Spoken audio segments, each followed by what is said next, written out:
Okay, hello. We have a session here where Mikhail and myself briefly go over, or briefly, let's see how brief it will be, go over how the tunnel works in KAS and Agentk, in a sense that we want to find out like how is a tunnel registered, um, how is it unregistered, and then in the end, like how it's used by the modules. And yeah, I think we start with how it's registered, how it's unregistered, and then maybe in the next session we can find out like how it's then being used for a module, like the proxying module for Kubernetes API calls.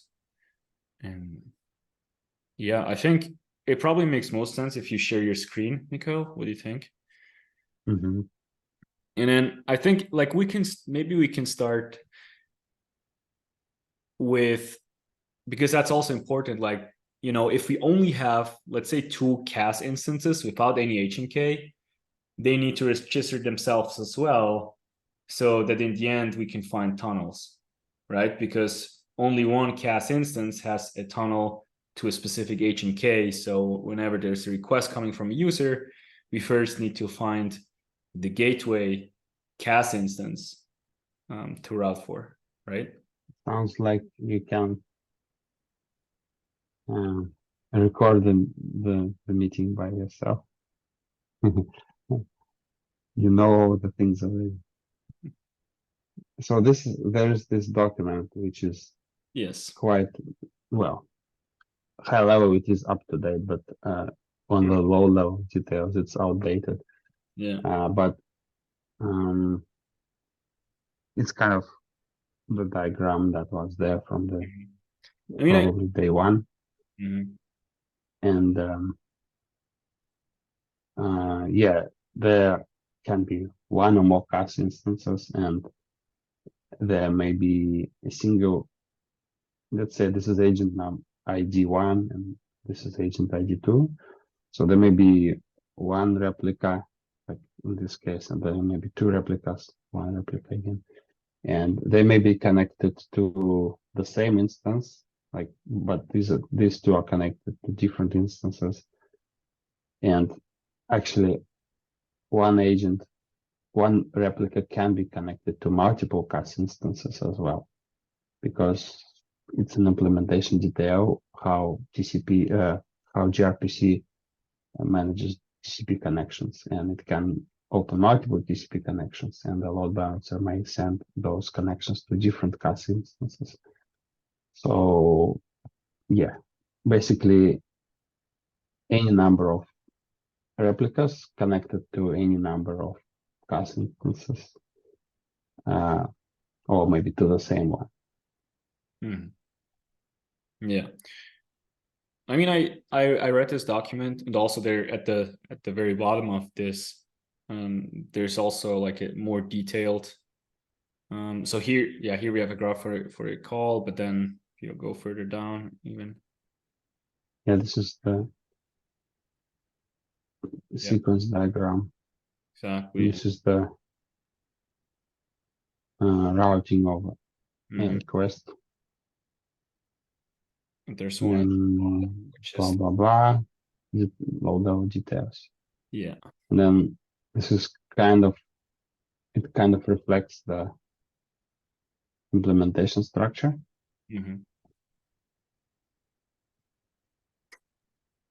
And also, this is request routing document. Request routing. This is not specific to CI tunnel. This is how any client, in this case it says public API gRPC server, and in this case its client is Rails, because this is only exposed to Rails. But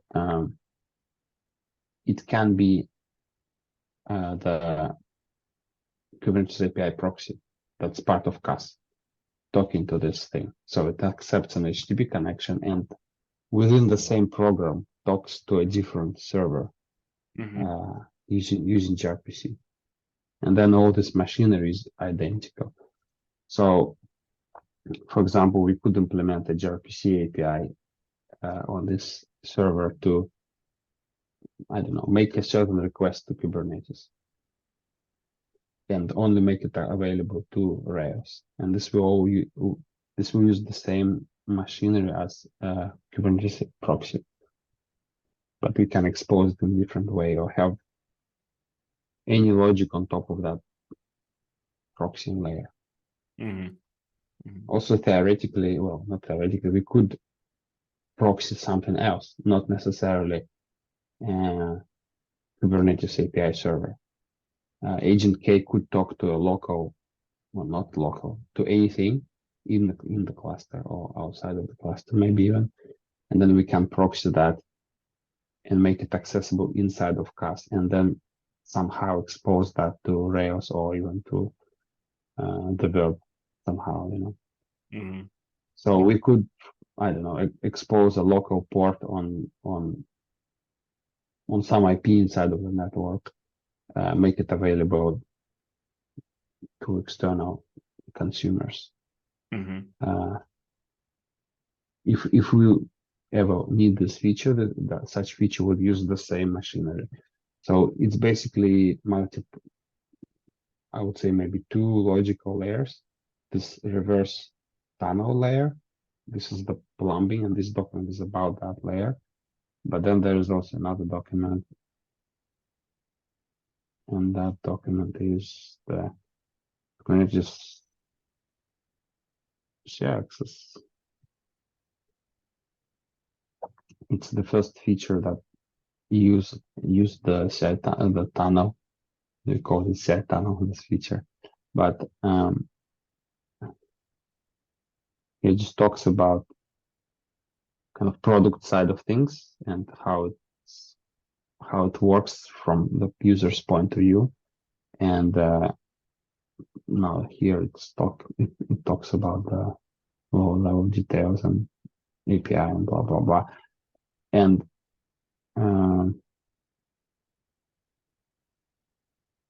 yeah, that's basically it. It refers you to that other document we just saw.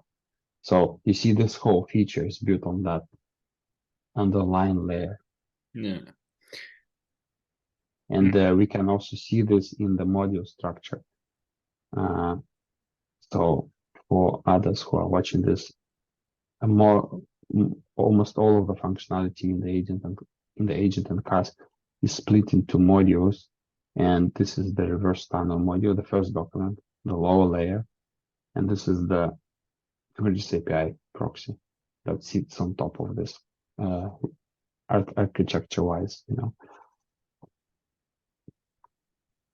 And if we look at the KAS side of things here, there's it looks like a lot of stuff, but it's actually just plumbing, authentication, authorization, blah blah blah, managing cookies, headers, and so on. But this is the thing that reads and sends data and receives and responds, and then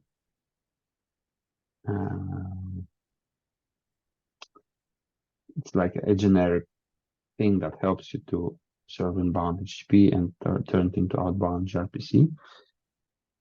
And yeah, we call pipe and we give it the client, the gRPC client. This is the response, HTTP response. This is HTTP request and some extra meta information. So what it does, it makes the request using the client, outbound client, and writes it to, well, it's a lot of plumbing again, but it writes the response to the response writer, HTTP response writer, reads the request from the request object. Yeah, but you see, this is the client, and what's interesting is that let's unwind it. Like, where is it? Yeah, I think that's what interested me the most. Like, what, you know, this client that is being used from this client is that this is the Kubernetes API client, Mm. and we are calling make request. So okay, what are we talking to? What is the server? This is the client. What is the server? Let's go okay, it's being passed here, and it's the factory, and it's the gRPC connection, client connection interface. Okay, so where is it connected? What is it connected to? It's coming from config. And this is the connection that can be used to send a request to an Agentk instance. You need to provide agent ID and some other things, but okay. Where is it coming from? It's coming from Agentk internal server in memory connection. What is this? That's the thing. What is this? It's a gRPC connection, but it's connected to this string doesn't matter. It's just for readability pipe, but because we use a custom dialer. And what is this? It's a listener dialer. So it's a thing that is basically in an in-memory pipe between two net. Well, it gives you an accept as a listener would, and gives you a dial context as a dialer would. So you have two go routines. One accepts incoming requests to connect, and another one can connect. So you can use this as a pipe between clients and a server in memory in the same program. Under the hood, it uses the, where is it? NetPipe, standard library NetPipe, which gives you two connected netcon objects. And this netcon object that you connect, one is from the reverse tunnel and the other one is the No, other. this is gRPC client. The one netcon is used by the gRPC client, another netcon is used by gRPC server. You can see it here. So listener, it has a dialer, it's going here, and then the listener is also, so we use it here in the client, and we use it here, here as a listener. Okay, where is the listener going? It's going here, and we are starting the server, this server, using that listener. So basically, this client is connecting to this server. Okay. And what is this server? It's an internal in-memory server that we then use to do some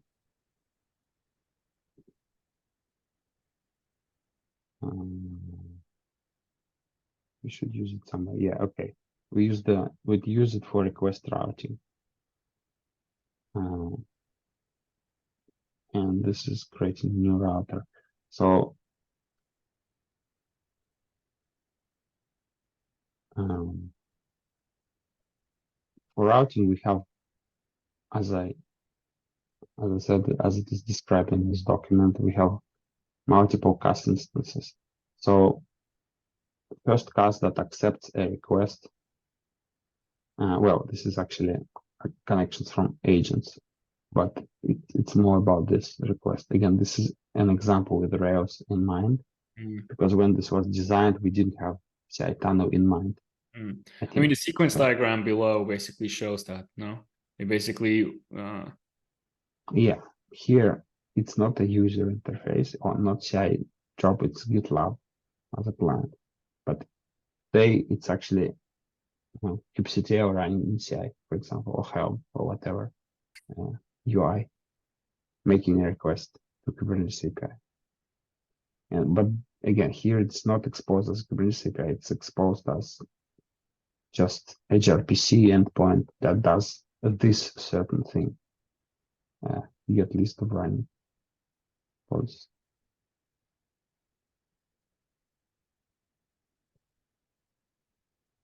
Yeah. So So this router basically, different. what does this router do?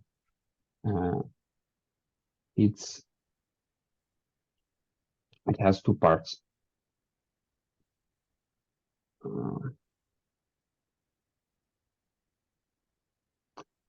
It accepts two servers, internal server and private API server. So the router sends requests. Yeah, it's a bit tangled. So the router registers its handlers, these two, on for all the API endpoints, gRPC endpoints that we want to expose. And we'll see that how this method is used later. We register them on both servers. So internal server, the one that we connect to via the pipe, in-memory pipe. And we also register the same thing on the private API server, which we haven't talked about yet. So private API server is the server, it's visible here, is the server KAS talks to. So we have routing KAS and gateway KAS. Routing KAS is the KAS that accepts a request from a client, which can be that KAS as well, or can be something else, doesn't matter. It's the lower level layer.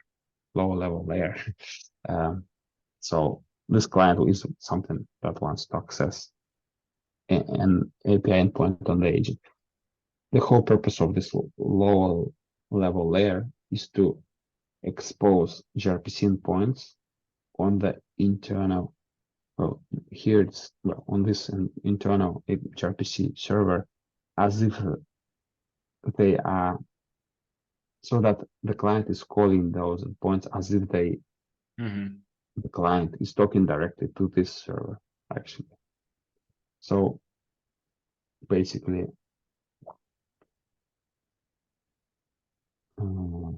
this proxy, when it's using this client, it could basically talk to the agent directly. Well, it thinks that it talks to the agent directly, basically. There's no difference from its perspective. It does know that it's actually talking to a memory server, which is then proxied to another KAS, and then that's going to the agent. So there's like several hops. It's working with this client, gRPC client, as if it's just working with the agent directly. That's the whole point of this, to hide all this routing complexity. So internal server is what accepts requests to be routed to the agent. Then it sends them to private gRPC server on that same KAS instance or on the other KAS instance. But conceptually, let's just say there are two separate instances. So we have routing KAS and gateway KAS. And because we have to name them somehow, right? So I gave them these names. And a router registers handlers on both gRPC servers, internal and private gRPC server. Then the job of the handler on the internal server, this route to KAS stream handler. The job is to route to another KAS instance. So its job is to find another KAS instance that has a connection from the agent that can serve this particular request. And what does can serve mean? Is it just because, let's assume that I have an agent that has two replicas. They're connected to different KAS, and both are gateway KASs. They're not the routing KAS. Which gateway KAS does it prefer one of those, or does it just connect to the first one it finds, or how is that working? So let's first, we'll get into that in a second, but let's first finish that higher level kind of explanation. trying to do here. So yeah, this is the handler that sends data to sends the request, finds an KAS and sends the request to it. And then this one is the one that accepts that request here, and well, it's called connection registry here, but now I think it's called I don't know, registry or something like that. So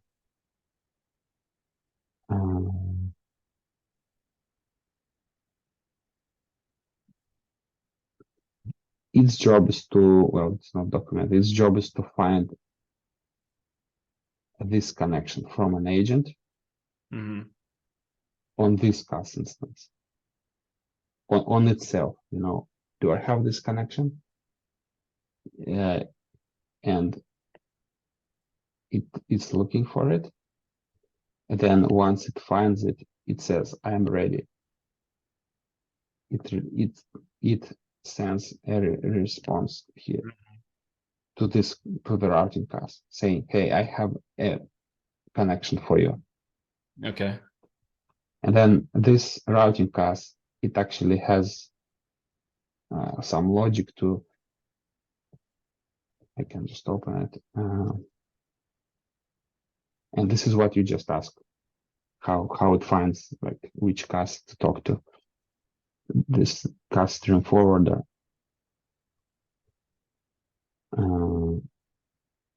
Wait, no, first, before forwarding, it needs to find that ready tunnel. So it means it needs to find KAS with a tunnel.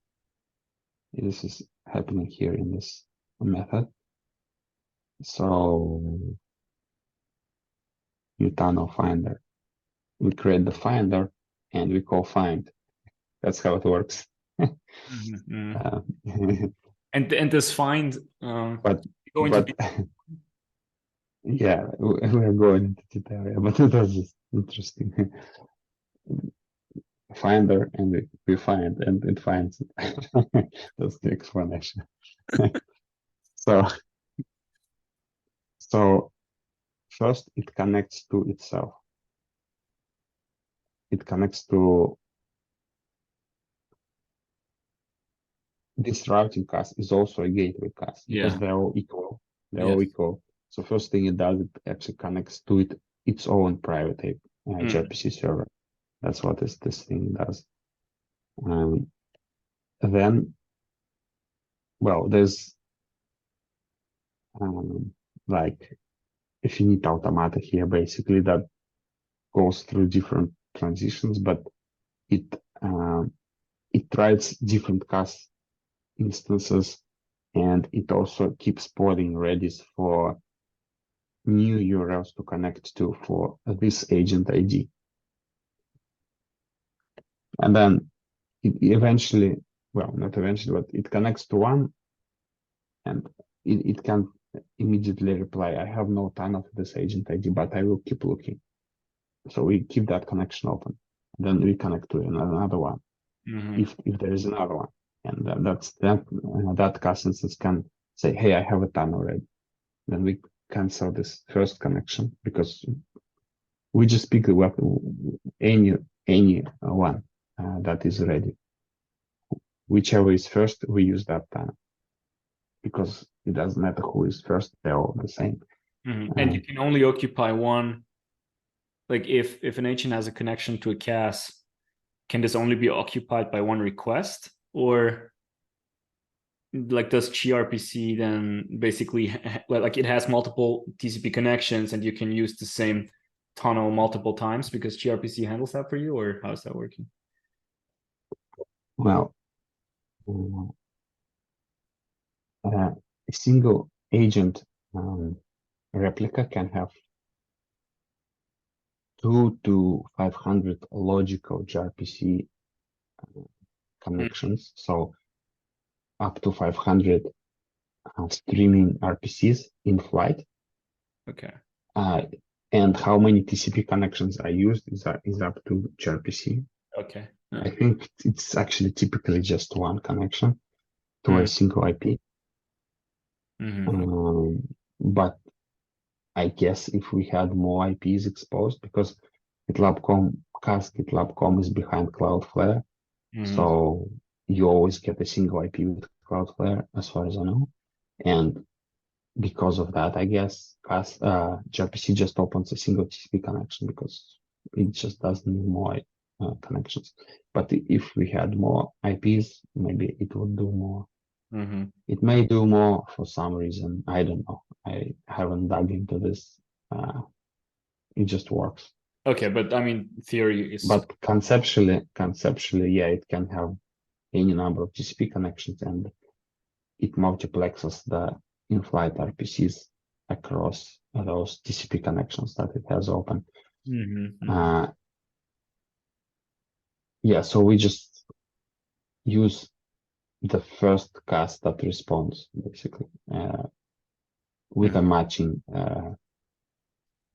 connection. And yeah, matching here means it should be somewhere here. Or not here, because I moved its logics at least once.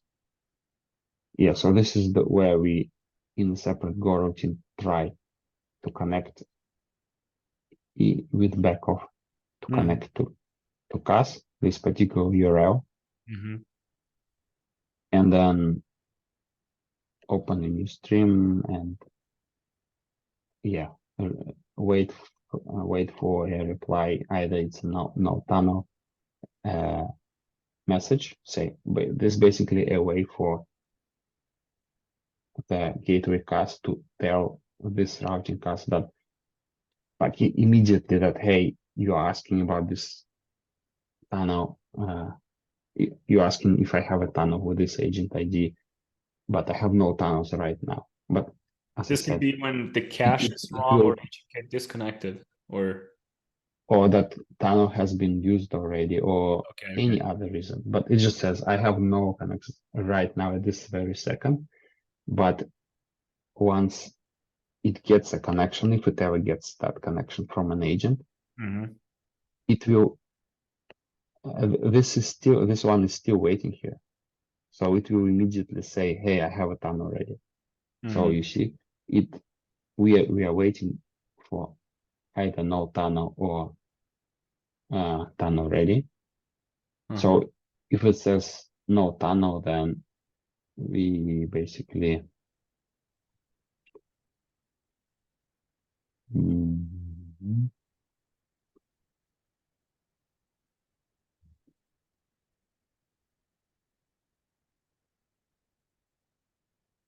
well, we keep waiting, right?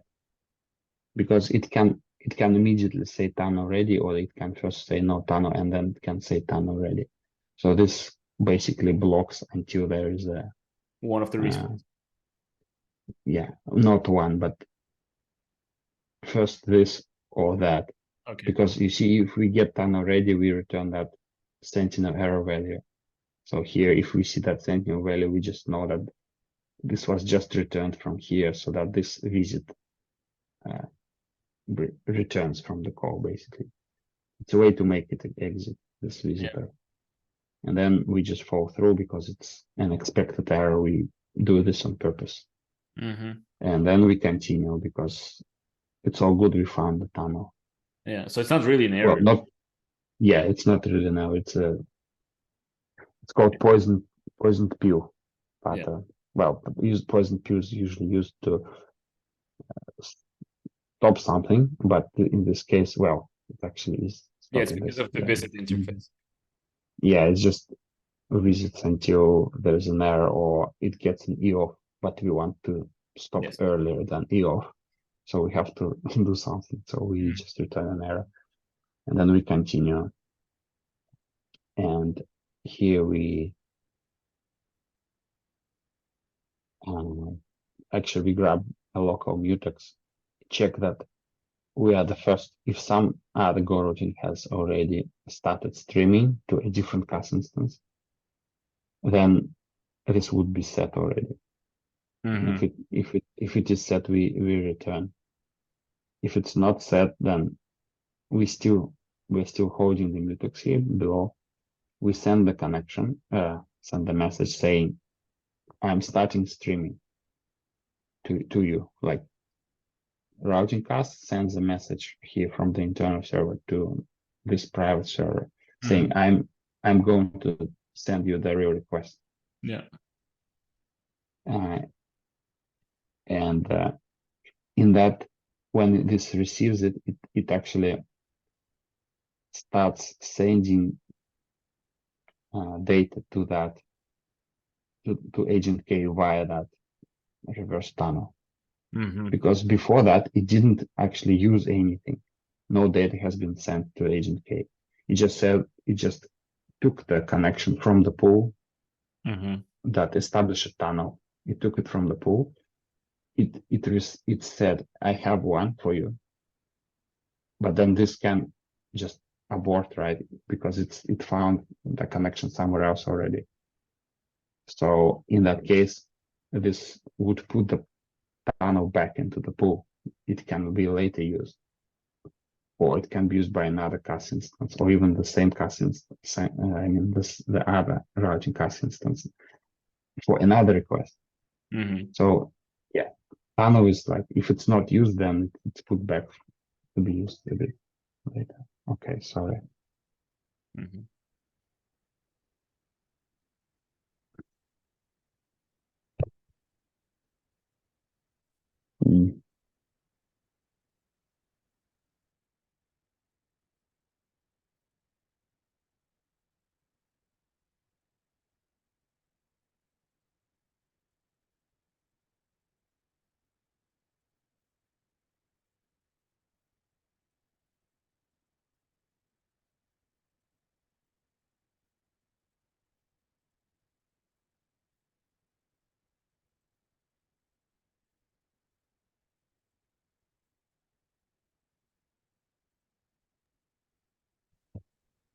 So the little one decided to wake up. So yeah, the tunnel is put back into the pool of tunnels that are available for use and can be picked up by another request. But if let's say we select it to start streaming and then we send it to start streaming without an error, then we set this flag in this go routine and then we release the mutex. And then we cancel all the other go routines that are talking to other KAS instances. Because, as I said, the routing KAS can connect to many gateway KAS instances. And whichever responds first, yeah, we will use that. But we don't immediately connect to all of them. That would be wasteful. Like imagine you have, we are running 18 instances of KAS in production. If for each request we connect to all KAS instances, that will be self-DDoS. Yeah, sure. Basically. So that's why we have Redis in the first place with KAS URLs per agent ID, so that we look up which KAS instances have a tunnel right now for this agent ID. And then we connect only to, we always connect to ourselves because that's the most efficient thing. This is also using in-memory pipe, not we are bypassing the whole OS stack, TCP and everything, right? It's just in-memory pipe between. When I say pipe, I don't mean Unix pipes or like like an in-memory POSIX pipe. I mean just it's two objects in memory. One is writing, another one taking that data and doing something with it, reading it, and doing something else. So we are connecting all to our own private server always, but then we wait for like a state machine here. We wait for no tunnel, and then tries next CAS. So this is the cached list of URLs that we know for this agent ID. Yes. Yeah. And so we try the next one, and this is where we are starting. This is where we start go routines for this URL. We start a go routine for this URL if we haven't started a go routine for it already. And this thing is what I just showed you. This method that is in a loop tries to connect, because sometimes you can't even connect, right? And then once you have connected, you are waiting here. Yeah. So here we are also polling. It's in a separate go routine somewhere here. If not starting polling, we're also starting polling. This starts a separate go routine, and we are polling this pose radius for URLs for this agent ID. We get a list of URLs, we send it through that channel into that go routine, and it checks if it needs to establish a connection or not.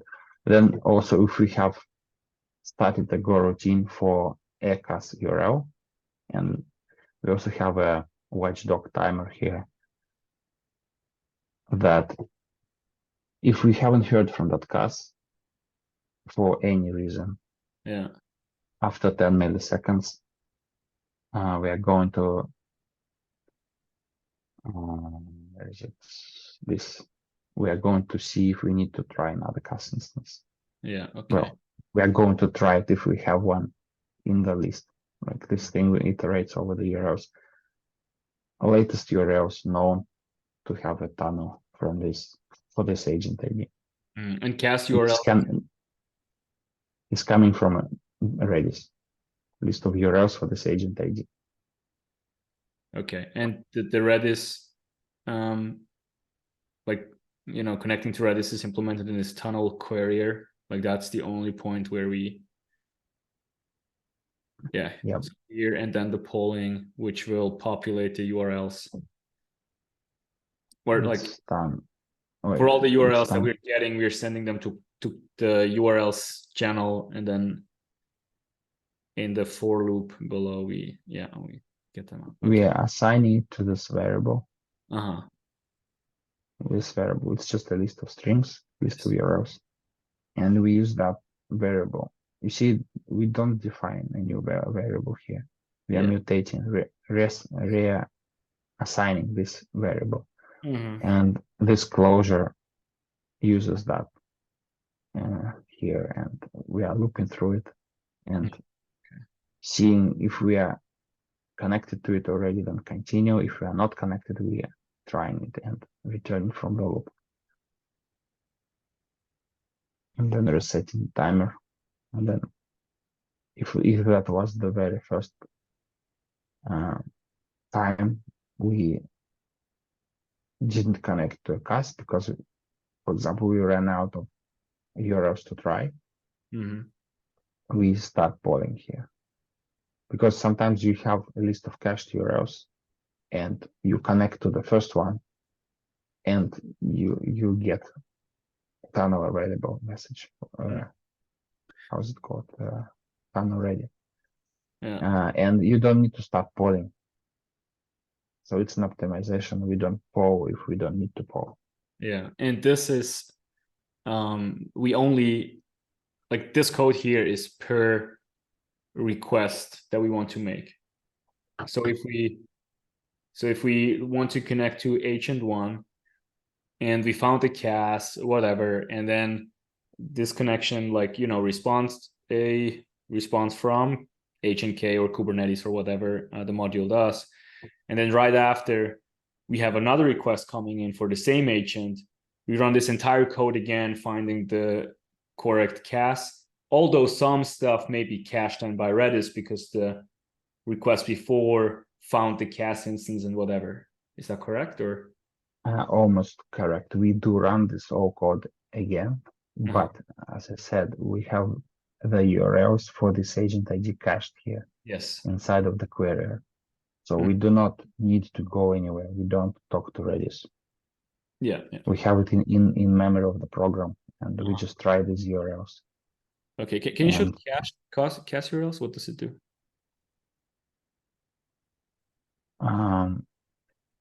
Okay. Oh, yeah. Okay. Okay. It's not it's going a to map. Redis even. I thought this No, goes. no, no. Okay. Okay. Mm-hmm. It's a cache on top of Redis, expiring cache on top of Redis, basically. Okay. And it doesn't cache forever. Of course, it just caches it there for a very short period of time. I don't remember how long. And we get Somewhere, yeah.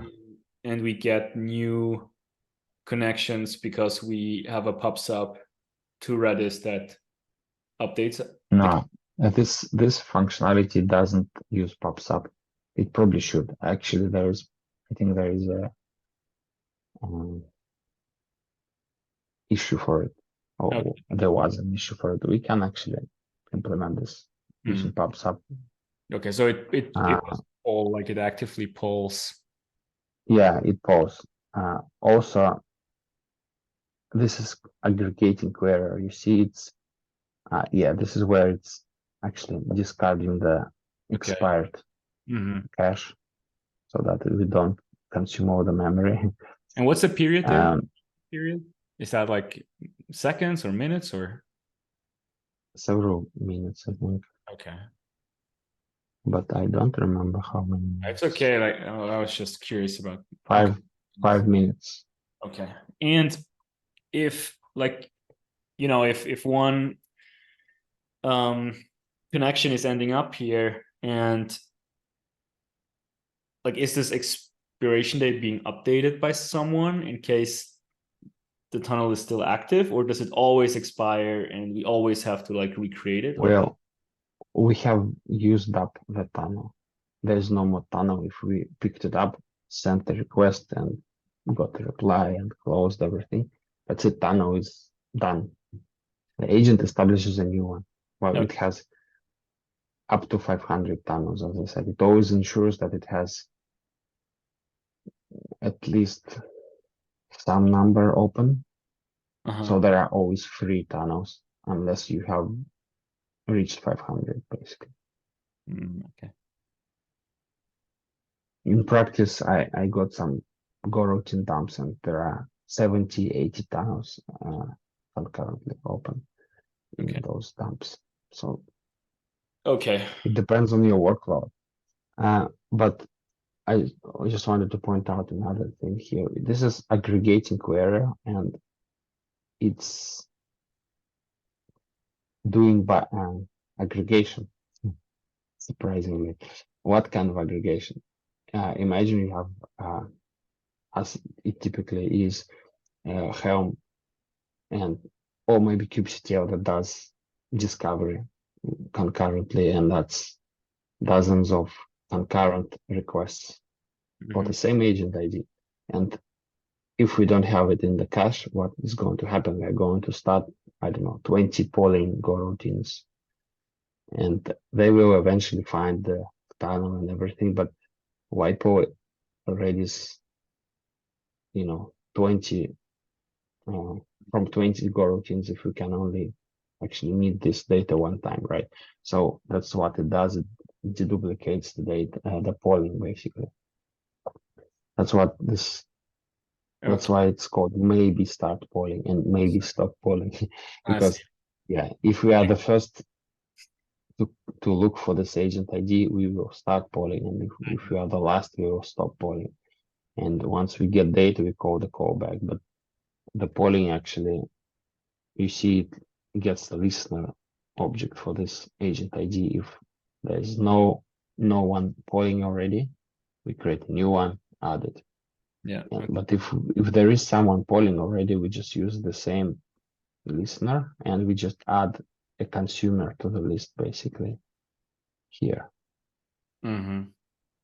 So this ensures we don't pull Redis more than once for a single agent ID, but we also should do pub sub to cut some latency.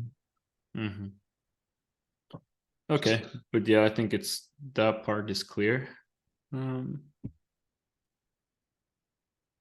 what I haven't showed you, which is also important, is the agent part of this whole. Yeah, stuff. exactly. Like how is the tunnel established in the first place from an agent? So far we saw how we looked at the proxy. Just to recap, we looked at the Kubernetes API proxy, which uses the gRPC client to talk to.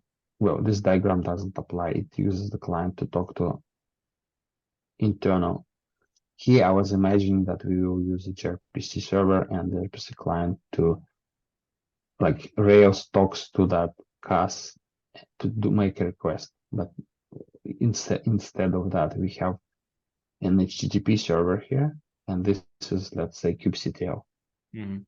So kubectl talking to HTTP server, and that is the HTTP server, Kubernetes API proxy, and it makes a request to the internal server. And using that client, that thing looks for a KAS instance that has a tunnel with this agent ID and a one that actually has that service and the method implemented, which is gRPC's service and method. But we only have one for this one, which is make request. It's defined here in RPC. This is the Kubernetes API that agent exposes, and it has only one. Well, this is called service, and this is called method. So it's got only one method that accepts a stream of requests. Well, it's a single request, but it just consists of multiple messages, like headers, body, and then trailers or an error. Yeah. So it's a stream of messages, and then the stream of responses as well.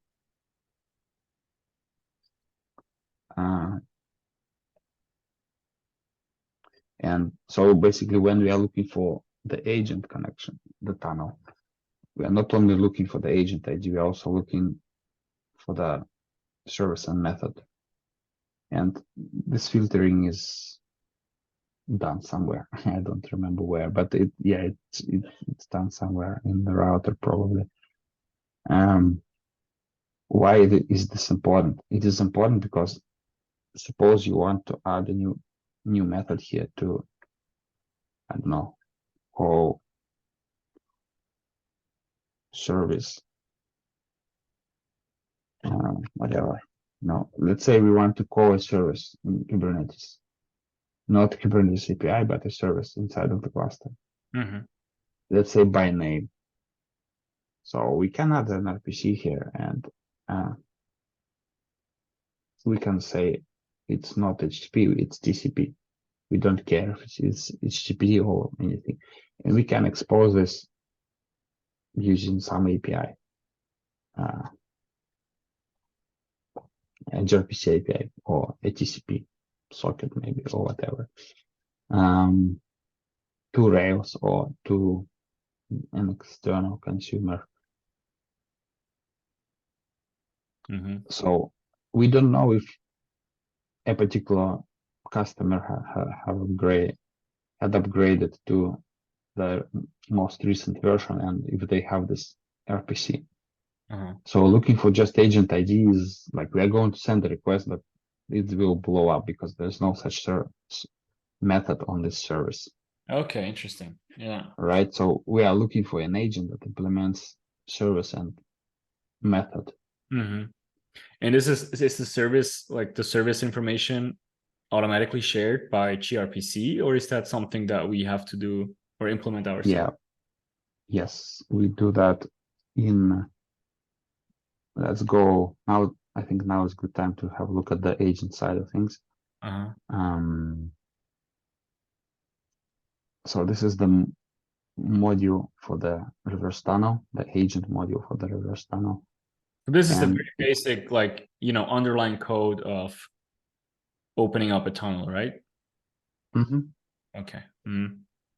So it starts a connection manager and it runs and it does all the job. Whole job. That's your explanation. Well, this is the information that we send, agent descriptor. Hmm. And this what has the services and methods. Yeah. On the gRPC server, this is gRPC, it has the get service info method. Mhm. And yeah, we just get all the services, and for each service we get a list of methods, and we put all of that into services agent descriptor defined somewhere. Yeah, this is a proto Yeah. that we define ourselves as well. Okay. Yeah, it's Mm-hmm. a list of services, Mm. and each service has a name and a list of methods, and each method has a name. Yeah, I thought we can add more fields here, so that's why it's a separate message. This is just a list of strings. Yeah. Again, if we later want to attach some meta information, we can. Mm. But yeah, this is what is sent with each tunnel through Mhm. KAS, and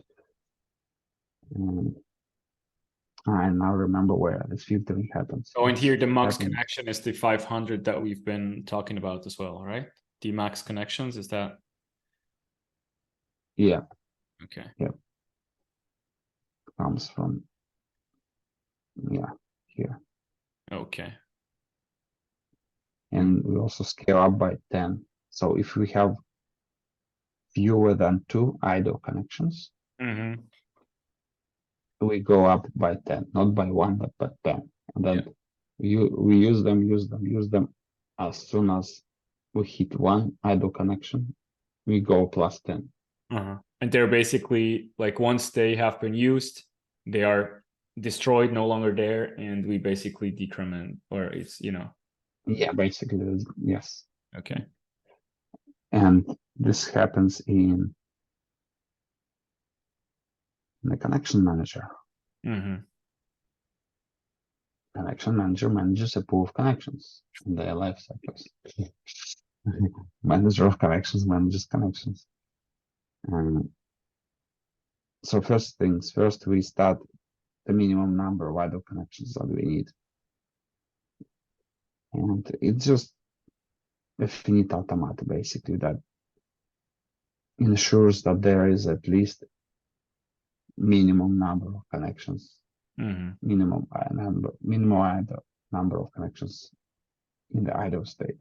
Yeah. And it switches them between idle, active, and then stopped. And this just transitions in the automata, basically. On idle transitions from that to that and so on. Mm. And why is Then, there a stopped state? because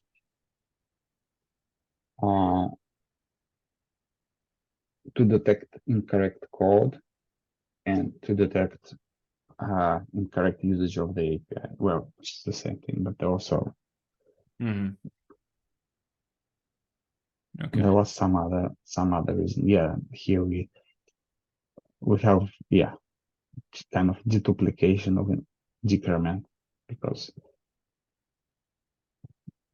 of reasons. There are different code paths that decrement the Okay. counter.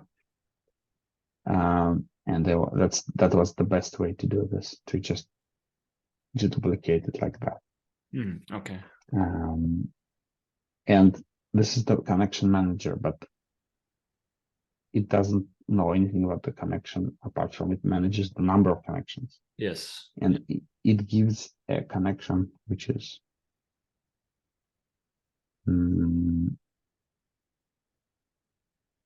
connection factory. Yes, we have a connection factory that creates connections, and we give the factory 2 callbacks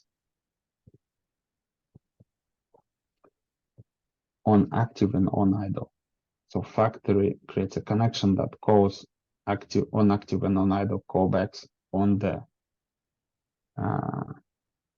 connection manager to let the manager know if this particular connection is active or idle.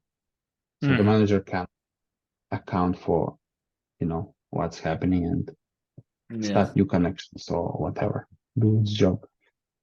And maybe like a very basic question, but how does a tunnel relate to a connection? It's the same thing, right? It's the same thing, yes. Okay. But I don't know. It's just from the it's the same thing. Just I don't know. I use different terminology, I think. Okay. Yeah, no, just for I think there was some clash. Initially I used connection, the word connection, but then there was some clash somewhere and I was looking for a new name and then I renamed it to tunnel. But then I guess I didn't rename it here. Okay. I forgot to rename it here or something. But it's the same thing. Okay. No, that I mean, I think the server code uses tunnel and the agent code uses connection. Okay. Okay. Yeah, I should rename that.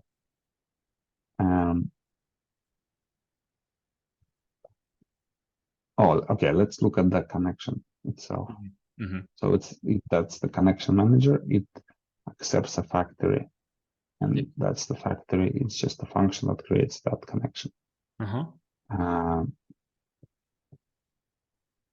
And that connection has a run, and there's a loop with backoff, and it tries, and then if there was no error, it continues immediately. So it immediately makes another attempt if the connection has successfully processed the request or whatever. Or if all good, we continue immediately. If there was cancellation or timeout, we continue immediately. Anything else, any other error, we back off. So we stop. We don't hammer KAS basically. If we get an error, we slow down.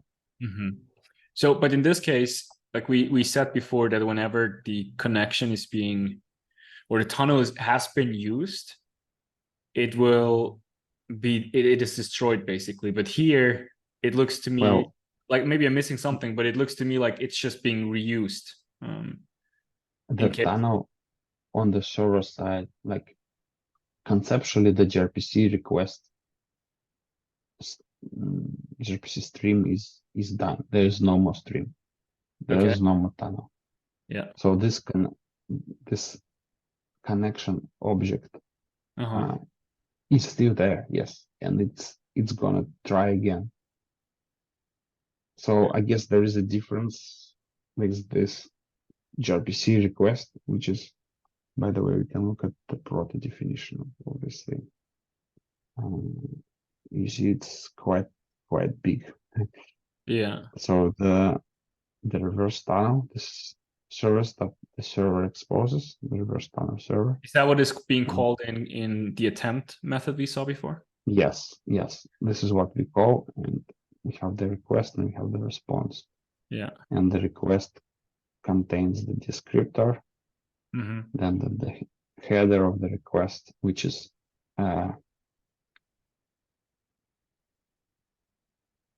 metadata.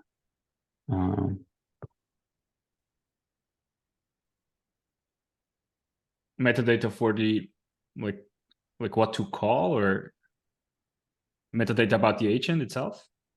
Like I'm agent. This is metadata about the response, and this is metadata. This is message of the response because it's a reverse tunnel. Oh, yeah, true. The request is actually, the request is actually the response of the actual. Yeah. Okay, true. Yes, and this is also reversed. Response here is actually server responds to this connect by telling the agent what gRPC method to call. Yes, okay. So this is in the connection info. Yeah. This is coming from KAS, and then the message, and then when the server wants the connection to close the outbound connection to the other gRPC server, Yeah. it sends the close send method message. This is gRPC protocol encoded into proto messages basically and reversed. That's why it's called reverse tunnel, because Yeah. it's a way to call a server there, but it's actually on the client side. Yeah, makes sense. There's actually a really old gRPC issue where everybody's asking for this basically as part of gRPC implementation. Okay. But I'm still not 100% sure if I understood correctly about this when a tunnel is being closed. So we said there's a limit of 500 connections or tunnels, and if in the beginning we have 2 tunnels, then 2 are being used, we scale up by 10, and then no more tunnels are being used, or all the the connections have been finished. Before I saw this code, I thought that it will go back to 2, but that doesn't seem to be the case, right? It will stay up at whatever it's scaled up to, and eventually it will reach 500 and never scale back down, basically. Is that correct? Okay. So connection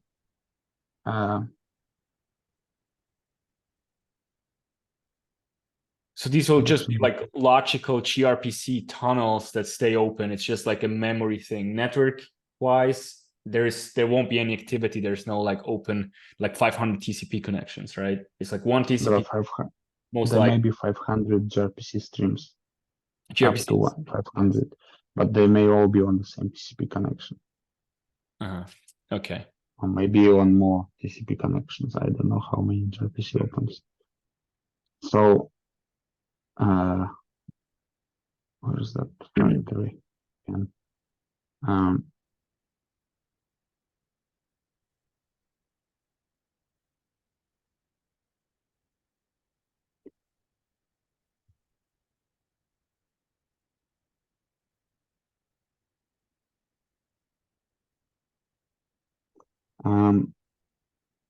Note how when we run the connection in a Go routine, so factory is used to create the connection, then we persist it in our manager, persists it in the map. We start it in a Go routine, but then we give it 2 contexts. Yeah. You see, all context and root context. Wow, what's going on? It's interesting that the linter is not unhappy here. It's fine with it. So we have a context to use for attempts and a context to use for polling. So basically the one that is used for polling is what is the cancel for it. We save it in the map. So that's what we cancel when we want to stop the connection. We only cancel polling, we don't cancel this. Yeah, this is only canceled. This is only canceled when we stop entirely. Or what? This is canceled when the manager wants to stop this particular connection. Scale down the number of connections. Yeah, okay. And when does it do this? Like when does it scale down? I don't remember. Let's see. So when that connection transitions into idle, we check. Okay, if it's not been active. Okay. That is, it is already in the idle. You see, on idle, it's already in the idle. Its current state is idle. This is transition from active into idle. We don't do anything. Well, I mean, we don't try to evict it. But if it transitions from idle to idle, and this happens one idle is called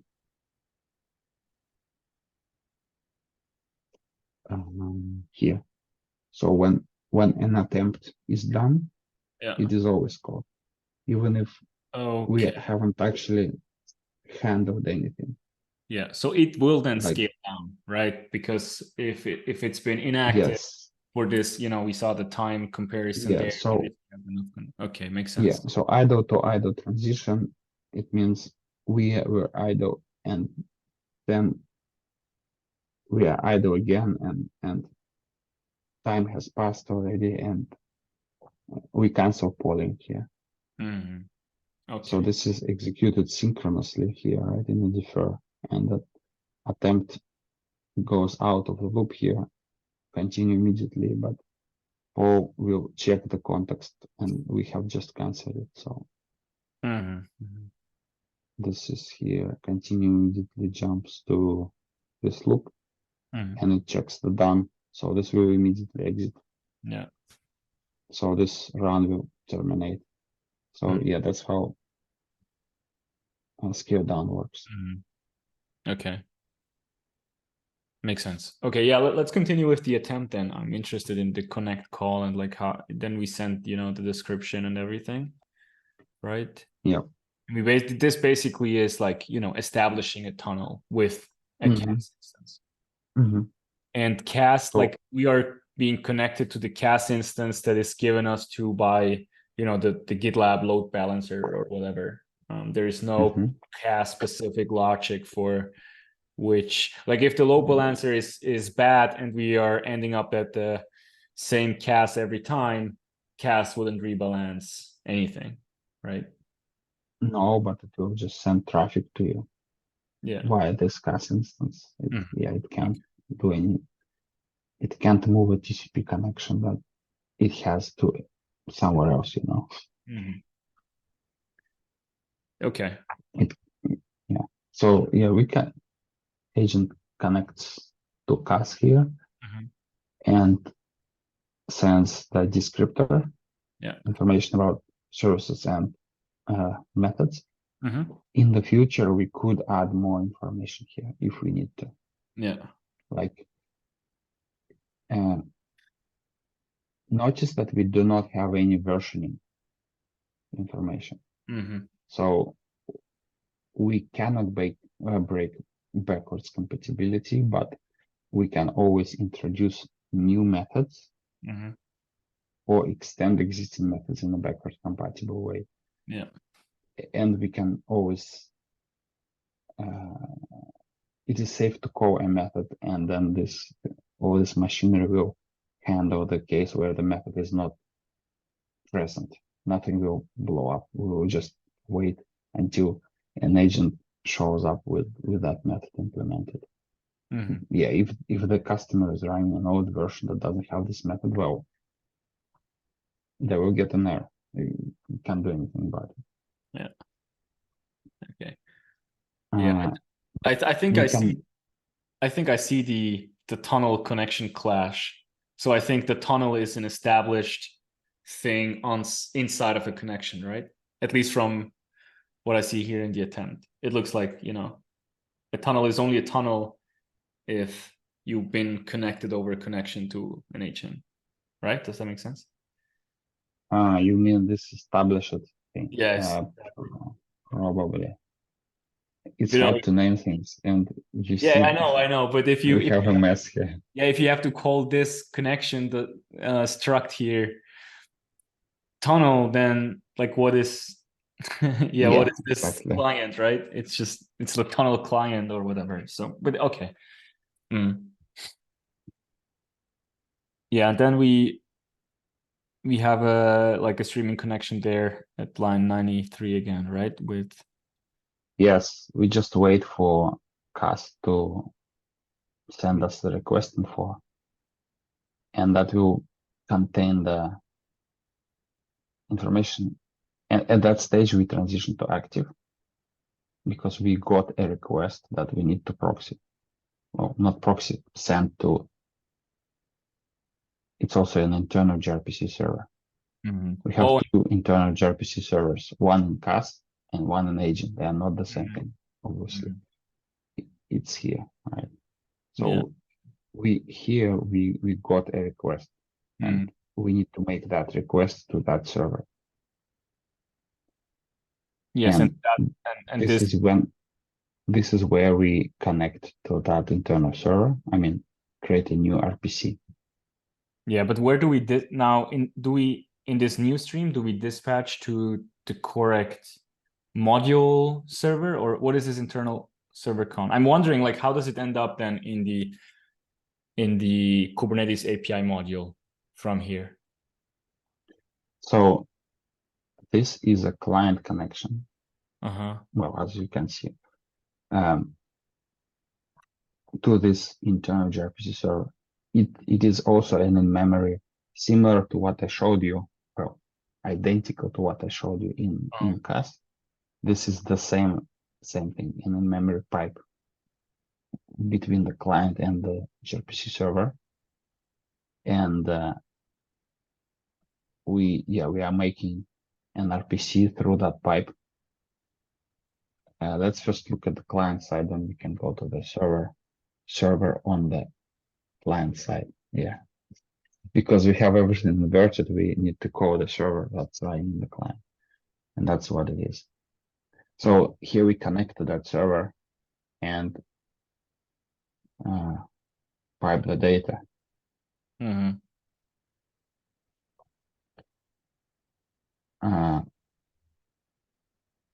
Pipe the tunnel, which is connection to KAS, into connection to the internal server.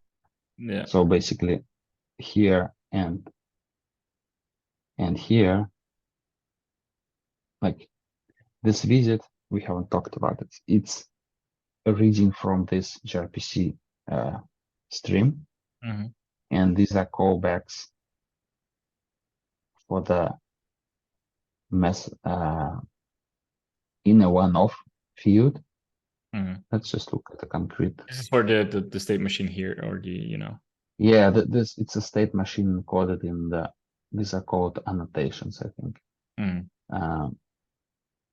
So let's look at the request. We have first is the descriptor, second header. This is everything not above standard thing. But you can see that they are all in a one-off. This means that only one can be set. If you craft a request or a response, craft a proto message that contains multiple set, the last one on the wire will be the one that will be set. Everything else will be reset by the proto decoder. So there's no way multiple will be set. So only one of them will be set. And we use this pattern in a lot of places in this project. Same with the response. We also use one-off with, and the transitions are encoded in here in these options. They're called options, maybe.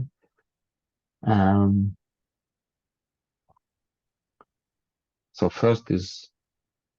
first allowed transition from nothing is 1 or -1, which is E off. And then from 1, next allowed is 2 or 3 or E off. And then from 2 is allowed, so you can have multiple messages. Then maybe 3 or maybe E off. And then after 3, only E off is allowed. And same stuff here or similar stuff here, but there's also trailers and error can be from after trailers, and trailers can go after a message or after a header.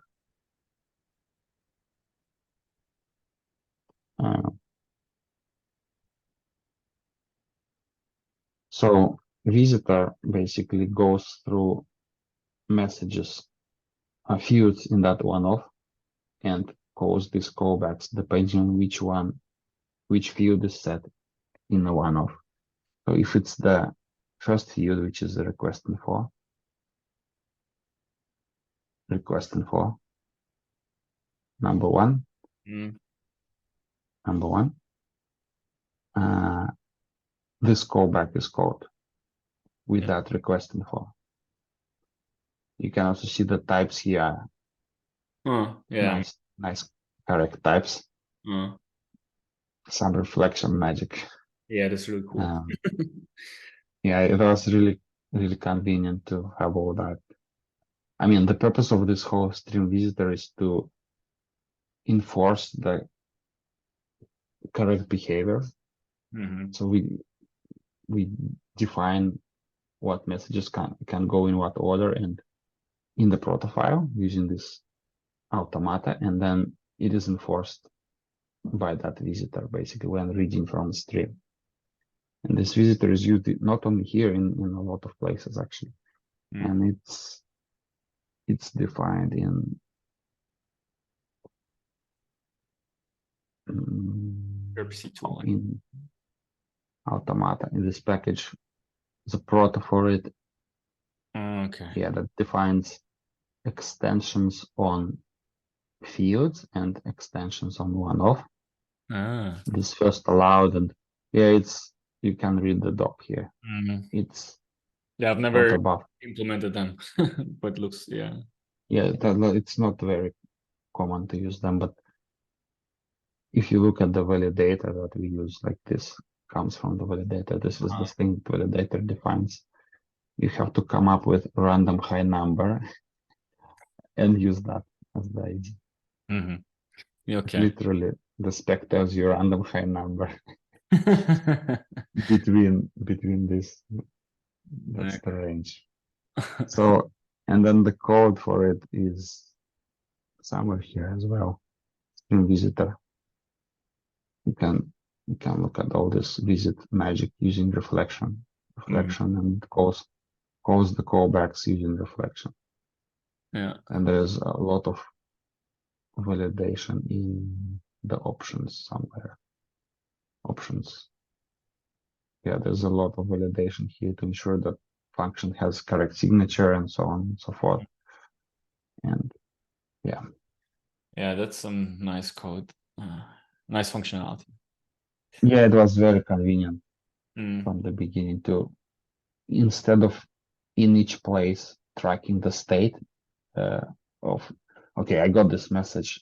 Now the next valid one would be this or that. And imagine doing that in all the places, or just trusting the client, but the client runs on the customer machine. Yeah. It can send you garbage and it will, I don't know, crash your code if your code is not defensive. So this is bulletproof defensive, code that is written once tested, and we just use that to protect KAS. And including from ourselves, because this thing caught bugs, 1 or 2 bugs as well. Yeah. And so go ahead. Sorry, go ahead. I was about to continue just explaining this. I mean, I see the visit pattern here and how the automata is mapping to the callbacks and why we have these callbacks. What is the stop propagation there? I mean, I read the comment, but I'm not entirely sure I understood. So if we have, the idea is that once we have started handling a request, we don't want seek term to the agent to suddenly, abort everything. We want this request to finish gracefully, and then we exit. Okay. That's the point. Okay, can you show this propagate until function? It just starts the Go routine that listens to that context. But if we were told to stop, so if context is cancelled, it propagates the cancellation to that internal thing. But if we stop, then Go routine stops and it stops propagation. It doesn't cancel the other context. It's a way to connect to contexts and break the connection if you want to break the connection between them. Okay. Okay. Yeah, I That think connection is again a connection, not a tunnel. yeah. Yeah. Okay. And then so we have this internal server con. This, can you go to the new stream? It's gRPC library code.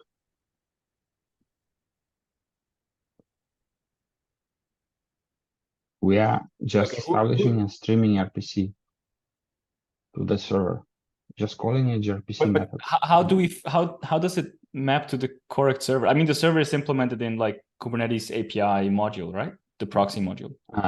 Yes. Okay, and then like, so here, like this is a connection.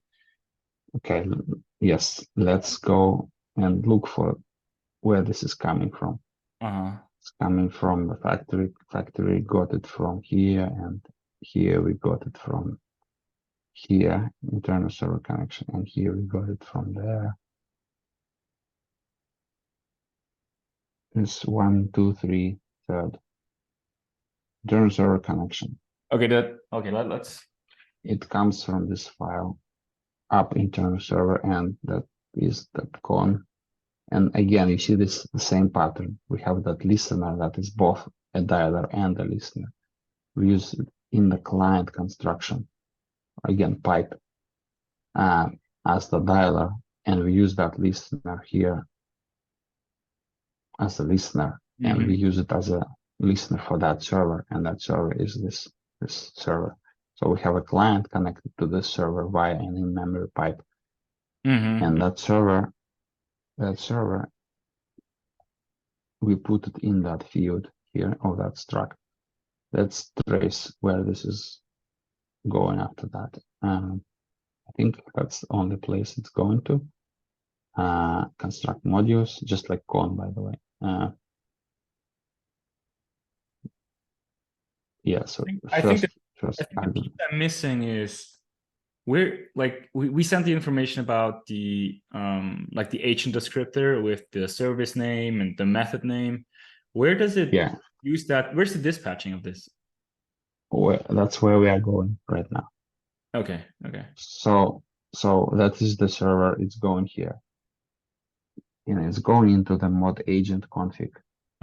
Server, and that's the description.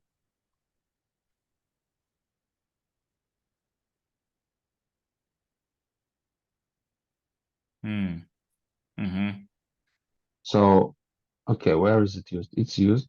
Oops. Click the wrong thing here. This is the Kubernetes API agent factory, and that's what it does. It registers that server on that server. Okay, and then it adds a handler. It adds a handler to that server. So it registers that thing with Kubernetes API make request. Okay, yeah. So okay, I thought we somehow have to do the dispatching ourselves, but this is actually gRPC code. Like we just this like register the description that we got, and that's basically it, right? And yeah. Yep. Okay, makes sense. And yeah, this is just the server that implements that make request. So conceptually, Kubernetes API server proxy. In that proxy method,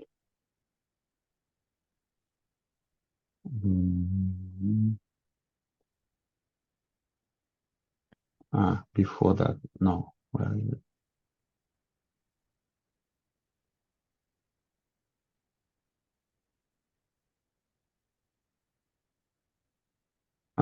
Wait, skip that again. Client. Yeah. You see, it's doing that Kubernetes API client make request here in this file, in the server module of the agent, but it's calling this method in the agent basically. All of that machinery is to call that function somewhere on a different computer basically. And what this function does, it also establishes a connection,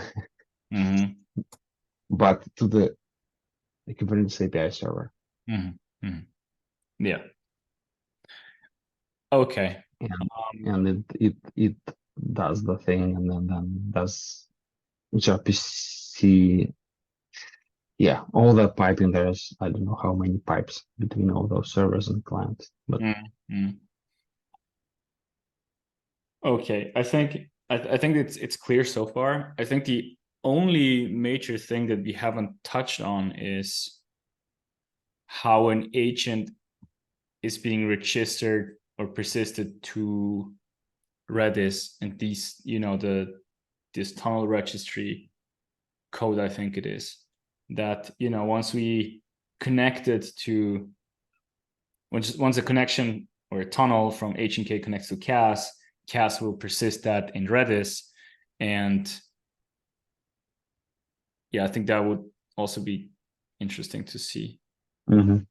So this happens in the reverse tunnel server. So the connect and we authenticate. And we call the handle tunnel that is implemented on the tunnel registry.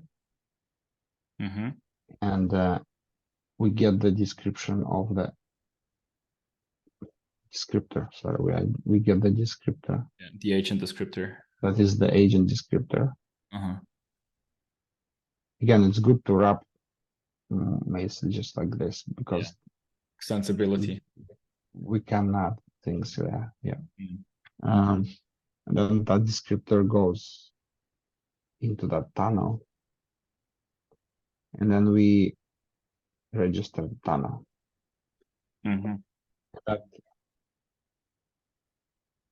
By the way, this is where we are looking for requests that are looking for a tunnel to this agent ID.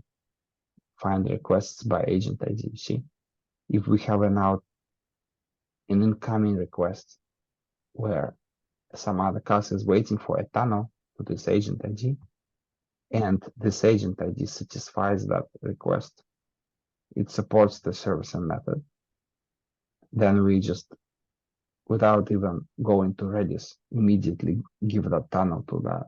Okay, but this is only like optimization. If we wouldn't have this code here, it would just mean it will ends up in Redis, and it's just a shortcut of optimization. Okay. Then if nothing is waiting or whatever, maybe we don't support that method that it wants, we just persist it in memory, tunnels by agent ID. It's a map. Agent ID to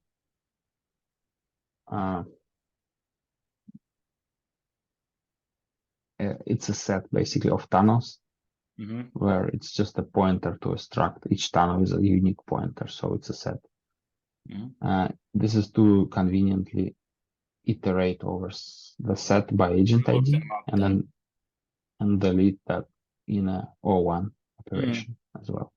So the value is just, we don't care.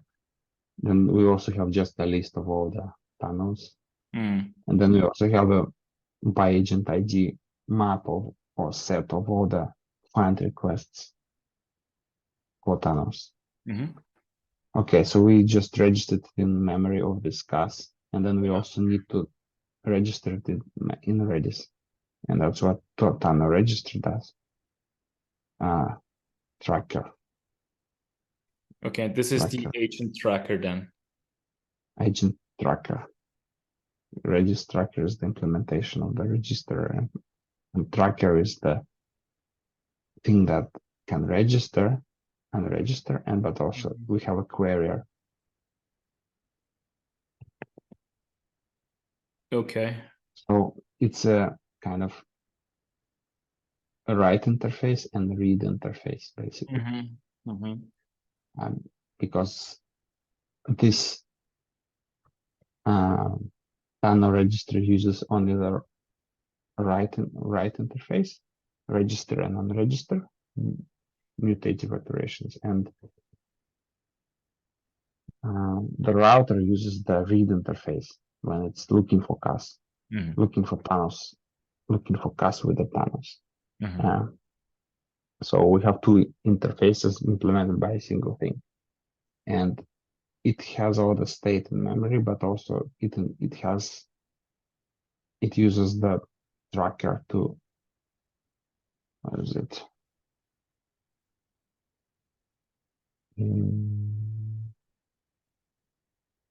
To register. No, this is that code. Where is it? Yeah, this is what we're looking at. This is what's used to register data in Redis, register tunnel, and this is again register. So this was tunnel registry, and this is a Redis tracker. And again, here we have an optimization where, so the goal is to have in Redis URLs of KASs per agent ID. So it's a map from an integer to a set of strings, basically. So we don't have sets. We have, well, actually, it does have sets, but we have a hash implemented with garbage collection and expiration. So we use that here, and this is what it is: expiring hash. And it's a by agent ID. We look up.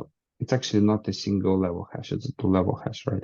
So we look up the correct hash in Redis by agent ID, and inside of that hash, we have keys that are strings and that are KAS URLs, and values are empty. We don't need the value. We just use the keys. We could have used sets, but we already have expiration implemented for the hash, and we use hash in other places. So we just use the hash here with an empty value, which is the same thing, basically, as I said. And as an optimization, this field, what is it for? It counts the number of times register was called for this agent ID. And we also have our own private. Like concurrently, so we know the amount of tunnels. Is that? Yes, tunnels by agent ID count. Yeah, by agent ID. Yeah. Okay. So for this agent ID, we don't need to put. So we only care about putting our own private URL, private API URL into that set, right? To register this KAS or this agent ID. Yeah. That other KAS instances can find. So we just only need to put it there one time. Doesn't matter how many tunnels we have. We just need to put it there one time to say, I have tunnels for this agent ID. Send me requests. And that's why we have that optimization.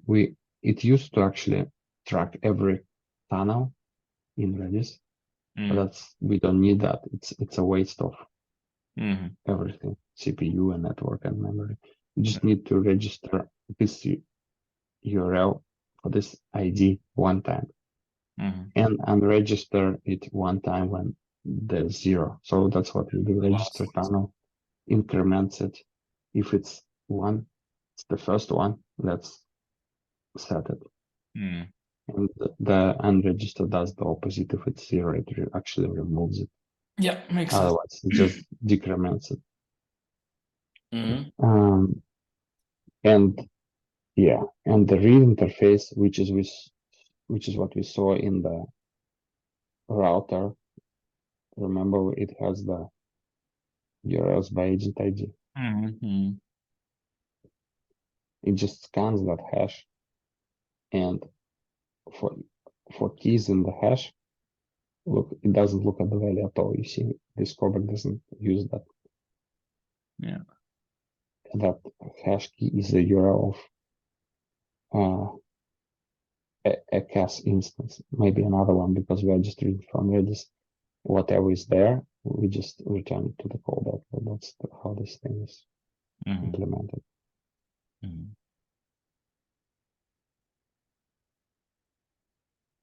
That's how we track Okay. tunnels in Redis. Yeah, this is all implemented in the reverse tunnel module. So there's an agent tracker module. What is This is the reverse tunnel and just sub yeah. directory. Yes, Okay. yes, but no, there's an agent tracker module, like a high-level module. What is yes, it? it's a separate thing, unrelated to tunnels. Okay. We should rework this, but what it does, it just registers. It's used in a single place in. But what is it for? Is it for Let me explain. So when an Agentk replica, a pod starts, it always has the get configuration connection to KAS. Yeah. Each replica has only one get configuration connection. So by counting get configuration, we can count the number of connected pods. And this is actually a metric that we use. We also have another metric that counts unique agent IDs by using a hash in Redis and reading that from the hash. We have that on the dashboard. So this agent tracker is what registers such connections in Redis. It also has other methods here, because we can have connections by agent ID, connections by project ID. Project ID is the configuration project ID here. And then connected agents like hash name. I don't remember what that is actually.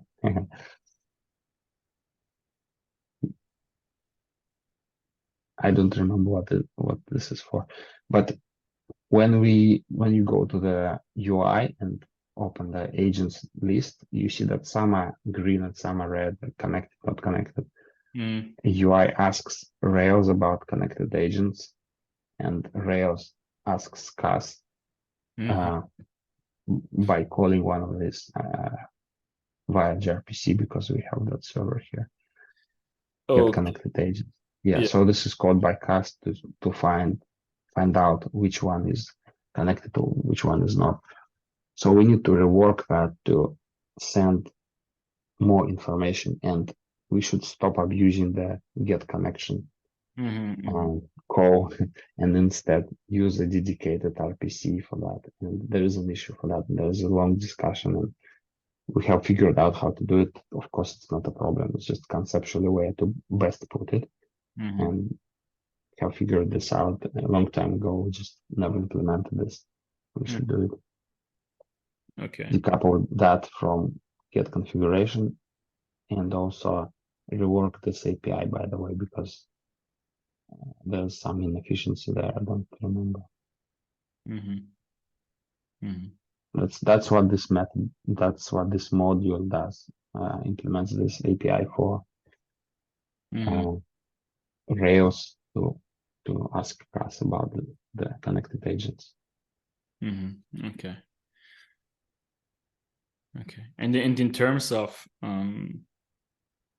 like TCP connections or gRPC connections, if this module here is opening this get configuration call, so there's like one connection open, the reverse tunnel, it does another one. This has nothing to do with the reverse tunnels. Yeah, this one not, but I mean in general, or if the the GitOps repo is opening a connection to KAS, to fetch updates of objects, do they use separate like TCP connections, or is this all the same connection from an agent to KAS? This is all up to gRPC. TCP Okay. connection management is completely hidden from Okay, our but we code. use the same, like, I don't know, I missed the name that gRPC uses, like the same dialer or the same, like, you know, we register all these Connection. Okay, it's connection. It's a connection. Okay, which is not the connection we were talking about in the reverse module, right? It's like a gRPC. No. Okay. Yes.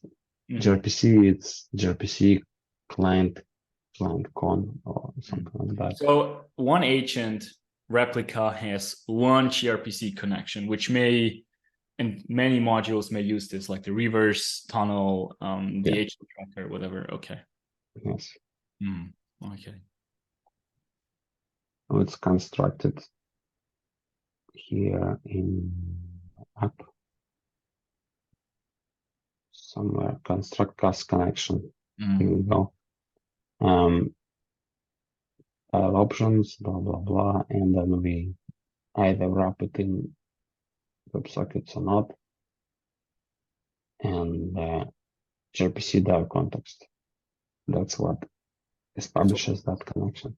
Yeah. And it returns client con, gRPC client con, and this thing implements client con interface. I think, yeah, that's what we use.